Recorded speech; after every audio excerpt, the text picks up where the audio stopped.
Be prepared.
Can you guys hear me? Yep. Hi, Jackie. Hi. Sorry, I don't know why my computer mic isn't working, so I'm looking at everyone but on the phone. That works. Okay, great.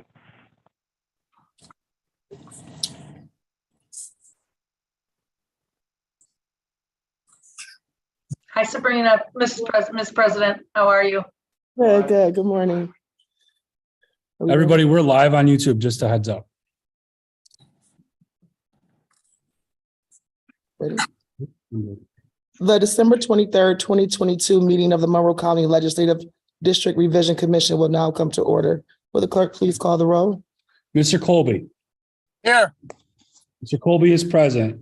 Chairwoman Lamar. Here. Chairwoman Lamar is present. Ms. Nicolay. Present. Nicolay is present. Ms. Ortiz.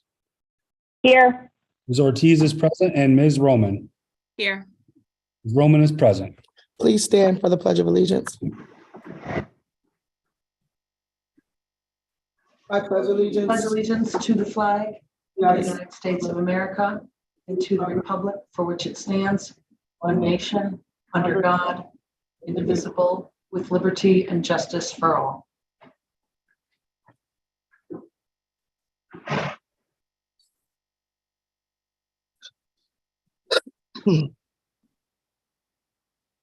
I want to thank all the commissioners and legislators who are in attendance for this very important Legislative Redistricting Revision Commission meeting. Based upon the state of emergency declaration issued by County Executive Adam J. Bello on December 22nd, 2022, and pursuant to Section 165-3 of the Monroe County Code, it has been determined that the circumstances necessitating the emergency declaration would affect or impair the ability of Monroe County Legislative District Revision Commission to hold an in-person meeting. Therefore, this meeting is being held virtually and via Zoom. I want to remind everyone that the use of video conferencing by public bodies requires that all participants that are part of this body must always have their cameras on at all times. We will now proceed to the public comment forum. Due to the state of emergency issued by County Executive Bello, public in-person attendance was not permitted, and anyone that wished to address the commission for today's meeting was asked to submit written comments to be read by the clerk of the legislature. Mr. Clerk. As of 9:58 this morning, we had one submission, and I will read. It is from Terrence Schnur. In the 15 months since the Census Bureau transmitted redistricting data to the county, we've seen corrupt bargains, parliamentary shenanigans, and unreasonable delays, among other things. What we've never seen before is an authentic sense of urgency. Yet, this meeting was announced sometime after 3 p.m. yesterday, after the mayor and the county executive announced states of emergency relating to health and safety concerns related to a catastrophic water main break and an anticipated severe winter storm. After a winter storm warning had been issued starting at the exact same time you're scheduled to meet, though before the proposed map was made public. Scheduling this meeting for a Friday morning before a major holiday weekend would be brazen enough. Scheduling it with full knowledge of major health and safety hazards is beyond shameless. Even if this were an acceptable map, which it is not, the only thing any commissioner should be casting an affirmative vote for today is a motion to adjourn. Thank you, Terrence Schnurr. And this concludes the public forum. Thank you. After being served with 2 lawsuits, I realized that our work was not finished and we had one last opportunity to bring everyone back together and to come up with a map that incorporated even more input, including that from the community, County Executive Bello, and members of both sides of the legislature. I began this process with the intent to put politics aside and come up with a map that can be agreed upon by all of us in the legislature and approved by the county executive.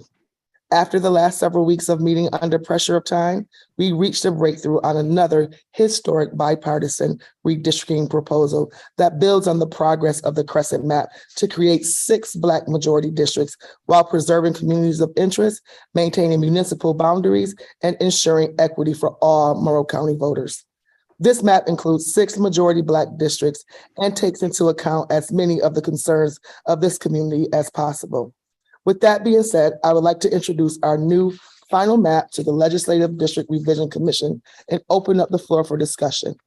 In your emails, you should have received a copy of the map, the local law, and corresponding demographic data, all of which will be posted on the legislature's webpage by the staff following this meeting. I will need a mover and a seconder. Madam President, I will move the map. Madam President, it's my honor to second it. Moved by Lisa Nicolay, seconded by Legislator Colby. Is there any discussion? I think can you all hear me? Yes. Yes. So thank you all for, obviously working hard to be able to work together and figure out, what we're calling our compromise bipartisan map here. And as much as I appreciate that, I wanted to ensure that after looking at it in the short time that we've had it, it obviously appears to be able to meet the legal requirements that it should. But I just want, I suppose, to put on the record that I have specifically asked the administration to review this against the legal requirements that were asked of the original vendor who was hired to be able to ensure that that was the case. And so I sent them the exact same requirements that we sent the vendor, asked them to please comment on meeting those requirements. And I have received back that the full review has been done and that there are assurances that they meet the legal requirements that we had set forth originally, obviously based on New York state law. Additionally, I don't know if everyone recalls, but there was also always a presented concern that I had regarding utilizing the free software, which obviously has been great, wonderful, user-friendly, but that many times it did not always translate into the exact data when we had to translate it into the official ArcGIS mapping system.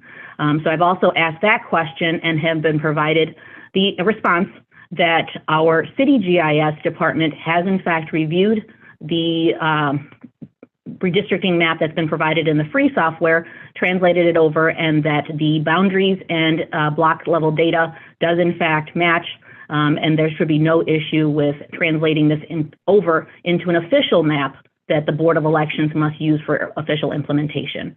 So I think that it's very important that those things be noted because, again, as part of our due diligence, we need to ensure that these, 1, meet the legal requirements, and 2, that it is actually an actionable document that the Board of Elections can use for implementation. So just want to put that on the record, and I thank everyone for the hard work that they've put in.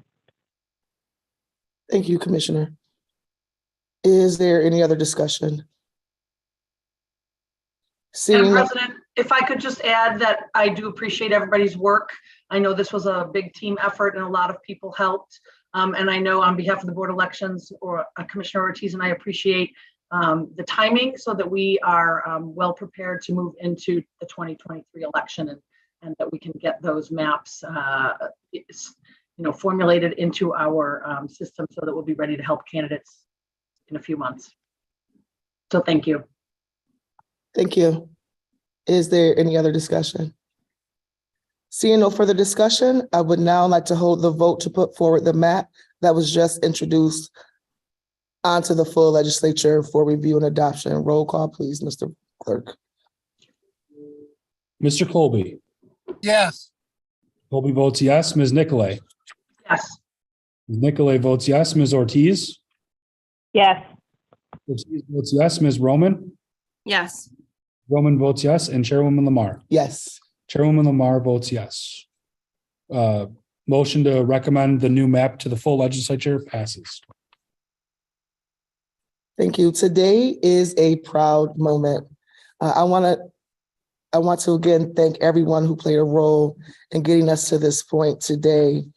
Former President and Commission Chair, Dr. Joe Carbone, all the previous members of the commission, including Legislator Baroth, and all of the members of this year's commission, including Commissioner Nicolay and Ortiz, who have served on 2 commissions now, all the legislators, including Majority Leader Brew, Minority Leader Roman, the leadership team of both caucuses, County Executive Bello and his staff, the Board of Elections and their staff, including Larry Staub, the legislature staff, and the public, including the Rochester chapter of the NAACP, Faith Leaders Roundtable, Baber AME, pastors from across the community, activists from across the community like Reverend Myra Brown, elected officials from across the community, including Robin Wilt, and each and every person who took time to provide input for this map.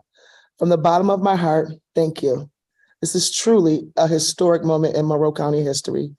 We will now adjourn the Legislative District Revision Commission, hopefully for another 10 years. Happy holidays to everyone and their families. Merry Christmas. Happy holidays.